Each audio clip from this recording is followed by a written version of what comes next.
సాంకేతికతతో ప్రజలకు సేవలను చేరువ చేయడంలో రాష్ట్రం పోలీసులు మరోసారి దేశానికి మార్గదర్శకంగా నిలిచారు. పాస్పోర్ట్ ధృవీకరణ ప్రక్రియలో ప్రదర్శించిన అత్యుత్తమ పనితీరు, పారదర్శకతకు గుర్తింపుగా కేంద్ర ప్రభుత్వం రాష్ట్ర పోలీసులను institutional performance award for state పోలీస్తో సత్కరించింది.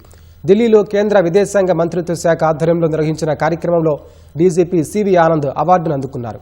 పాస్పోర్ట్ వెరిఫికేషన్లో పౌరుల సమయాన్ని ఆదా చేస్తూ అత్యంత వేగంగా సేవలందిస్తోంది. 2025-26లో పోలీసులకు రికార్డు స్థాయిలో 8.67 లక్షల పాస్పోర్ట్ వెరిఫికేషన్ దరఖాస్తులు రాగా ఏకంగా 99% దరఖాస్తుల ధృవీకరణను ఎలాంటి జాప్యం లేకుండా విజయవంతంగా పూర్తి చేశారు. దరఖాస్తుదారులకు కేవలం 5 నుంచి 7 రోజుల్లోనే పాస్పోర్ట్ పోలీస్ వెరిఫికేషన్ పూర్తి చేస్తున్నారు. ఈ ప్రతిష్టాత్మక పురస్కారం తెలంగాణ పోలీస్ శాఖ అమలు చేస్తున్న సాంకేతిక సంస్కరణలు, ప్రజాసేవల పట్ల మా సిబ్బంది ప్రదర్శిస్తున్న అంకిత భావానికి దక్కిన నిదర్శనమైందని డీజీపీ సివి ఆనంద్ తెలిపారు.